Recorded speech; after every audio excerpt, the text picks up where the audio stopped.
राधे राधे। जय श्री कृष्णा। हरे कृष्णा। हर हर महादेव। मार्गशीर्ष माह कथा अध्याय 17 में हम लोग पहुंच चुके हैं। कमल दल के समान आकर्षक है जिसकी उपमा, जिसकी तुलना किसी भी और वस्तु से नहीं की जा सकती है, इसलिए उन्हें सर्व आकर्षक कृष्ण कहा जाता है। ऐसे भगवान कृष्ण को प्रिय मार्गशीर्ष माह हम विशेषकर उनकी पूजा आराधना करते हैं, उनकी दिव्य कथाओं का श्रवण करते हैं। तो चलिए आज की श्रृंखला में हम आगे बढ़ते हैं और सुनते हैं मार्गशीर्ष माह की कथा। भगवान श्री कृष्ण ने यह सब देखकर अत्यंत मार्गशीर्ष माह की कथा, आज की कथा आरंभ करते हैं। भगवान श्री कृष्ण को अपने नजर समक्ष देखकर सभी ब्रजवासी अत्यंत हर्ष से प्रसन्न होने लगे, लेकिन उनका यह सुख कुछ ही देर तक रहा। अचानक ही उस वृंदावन में शासावन के भीतरी भाग में दानव नल प्रकट हो गया। चारों ओर आग लग गई। उन सब 7 गायों में समुदाय भी था। दवाग्नि में घिर गया। चारों पर्वतों के समान आग ऊंची ऊंची लपटें उठने लगी। सभी लोग भयभीत हो गए। अब हमारे नाश का समय आ गया है, ऐसा सब विचार करने लगे। व्रजवासी गोपियां और ग्वाल बाल एकत्रित होकर पूर्ण भक्ति भाव से दोनों ही हाथ जोड़कर भगवान श्री कृष्ण की स्तुति करने लगे। हे ब्राह्मण, सर्वकुलन तथा रक्षा कुर पुनः यह दावा मधुसूदन अनेक नाम से भगवान का आवाहन करने लगे। उसके बाद सभी लोग कुल देवता वह वरुणा वो अभी भी चंद्रोवा के तरह उनसे नतमस्तक हो गए। हे कुल देवता, हे संसार के सभी वाहन करने वाले, हे अग्नि, ईशान आदि देवता, ब्रह्मा जी, शिव, सेवा, धर्म सभी देव आप ही हैं। चराचर के प्राणी आप ही हैं। आप हमें इन विभूतियां हैं, इनसे हमारा उद्धार कीजिए, इस अग्नि संहार कीजिए। हम आपकी शरण में आए हैं। इस प्रकार कहकर वह सभी लोग भगवान श्री कृष्ण के चरण कमलों का चिंतन करते हुए अतमय दृष्टि से दानव नल ऊपर पड़ी हुई देखते देखते ही वह संपूर्ण दानव नल दूर चला गया और फिर एक बार सभी ग्वाल बाद प्रसन्न होकर नाचने कूदने लगे। इस कथा को आगे बढ़ाते हुए श्री नारायण कृष्ण से कहते हैं, जो भी मनुष्य प्रातः काल उठकर पुण्य स्रोत का पाठ करता है, उसे जन्म जन्मांतर से अग्नि का भय नहीं रहता है।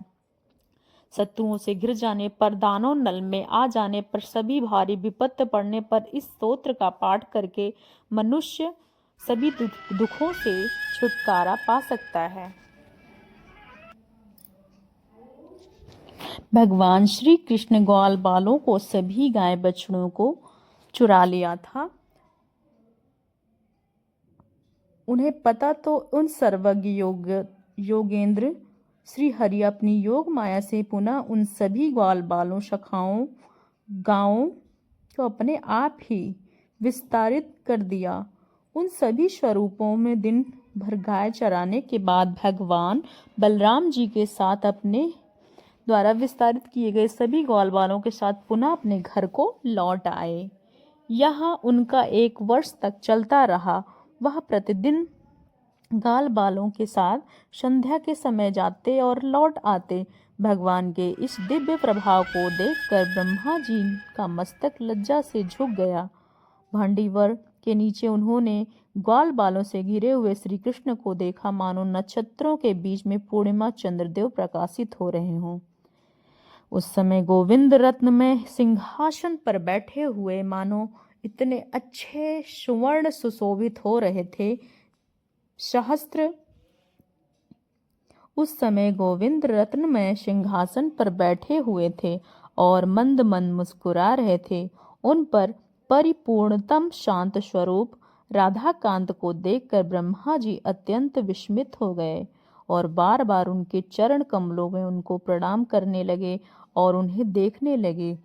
उन्होंने जिस प्रकार वृंदावन में ब्रह्मा जी को आश्चर्य देखकर ब्रह्मा जी ने लगा तो उन्होंने संपूर्ण कृष्ण की सिवा कुछ भी नहीं दिखाई दे रहा था। अचानक वह सोचने लगे, अरे यह वृक्ष कहाँ गए, कहाँ है वह पर्वत, कहाँ है पृथ्वी, समुद्र, देवता, गंधर्व, मुनींद्र और समस्त मानव कहाँ चले गए। भगवान श्री हरि की माया से ब्रह्मा जी ने यह सब कुछ अपनी आंखों से देखा और सबको कृष्णमय पाया। अब वह सारी माया देखकर ब्रह्मा जी आश्चर्यचकित रह गए और कुछ ही देर बाद वह सोचने लगे कि अब स्तुति करूं, मुख से वाणी नहीं निकल रही। इस प्रकार मन ही मन विचार करके ब्रह्मा जी वहीं पर बैठकर जप प्रयास करने लगे। उन्होंने सुखपूर्वक योगासन में बैठा कर दोनों हाथ जोड़कर उनके नेत्रों से अश्रुधारा बहने लगी और वह अत्यंत नन्य धूरा के 6 नाड़ियों में प्रयत्न। ब्रह्मा जी ने श्री कृष्ण के चरण बिंदों को एक हृदय कमल की तरह तेजो में स्वरूप देखा। ब्रह्मा जी ने ब्रह्मा स्वरूप को देखा। हृदय कमल में जिसकी झांकी वही रूप बाहर से दृष्टिगोचर हो रहा था। यह परम आश्चर्य देखकर उन्होंने परमेश्वर की स्तुति करना आरंभ किया।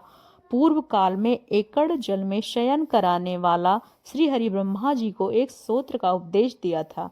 उसी सूत्र को द्वारा विधाता ने उन्हें शक्ति भाव का मस्तक झुकाकर परमेश्वर की विविध आरंभ किया। ब्रह्मा जी ने कहा, हे प्रभु सर्व स्वरूप सर्वेश्वर, समस्त कारणों के कारण और सबके लिए अन्न कल्याण स्वरूप श्री कृष्ण को नमन करता हूँ, जिनका श्री विग्रह नवीन मेघमाला के समान श्याम सुंदर संपूर्ण जीवों में स्थित रहकर लिप्त हो। मैं उनको बारंबार प्रणाम करता हूँ। हे प्रभु, हमारे द्वारा इस आधार वाले सर्व आराध्य और सर्व मंगल कारण हैं, मैं उनको नमन करता हूँ, जिनके स्वरूप में जो समस्त संपदाओं की प्राप्त कराने वाले श्रेष्ठ हैं, जिनमें शक्ति का संयोग वियोग दोनों होता है, जो शक्ति बीज स्वरूप धारा से संहार सागर हैं। हम उनके चरणों में बार बार उन भक्त वत्सल भगवान कृपा करुणा निधान को बारंबार नमस्कार करता हूँ। इस तरीके से ब्रह्मा जी ने श्री कृष्ण के चरणों में अपनी अर्जी समर्पित की। ध्यान वंश में नहीं होते, जो नित्य विद्यमान है, रासमंडल के मध्य भाग विराजमान है, गोपकायों में सदैव सेवा करती हैं, वो राधा वल्लभ को मेरा नमस्कार है। हे प्रभु, हमारे इस वंदना को स्वीकार कीजिए। मैं बारंबार आपको प्रणाम करता हूँ। इस प्रकार की स्तुति करते हुए ब्रह्मा जी ने संपूर्ण गाय और ग्वालों को उन्हें लौटा देते हैं। श्री हरि के स्तोत्र की स्तुति विषय में ऋषि नारायण कहते हैं कि जो मनुष्य ब्रह्मा जी द्वारा किए गए इस स्तोत्र को प्रतिदिन भक्ति भाव से पाठ करता है, वह अनुपम दास्य सुख और परमेश्वर निकट स्थान मिलता है। इस प्रकार भगवान की स्तुति वंदना करने के बाद ब्रह्मा जी अपने लोक को चले गए और भगवान श्री कृष्ण ग्वाल बालों के साथ अपने घर को लौट आए। उस दिन गाय बछड़ों और ग्वाल बालों में 1 वर्ष के बाद अपने घर में प्रवेश किया था, लेकिन भगवान श्री कृष्ण की माया से वो 1 वर्ष उन्हें एक दिन जैसा लग रहा था। गोप और गोपियाएं भी कुछ नहीं समझ सकी।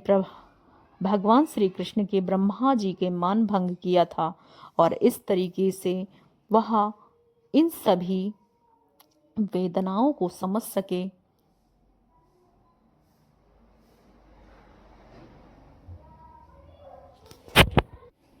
गोप गोपियाओं को भी कुछ भी समझ नहीं आया और यहाँ पे मार्गशीर्ष माह की कथा अध्याय 17 समाप्त होती है।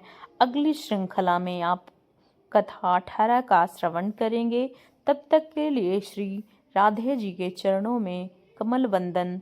जय श्री हरि, जय राधे राधे। चैनल पे नए हैं तो सब्सक्राइब जरूर करें, बेल आइकन को अवश्य प्रेस करें ताकि आने वाले समस्त अपडेट आप तक पहुंचते रहें।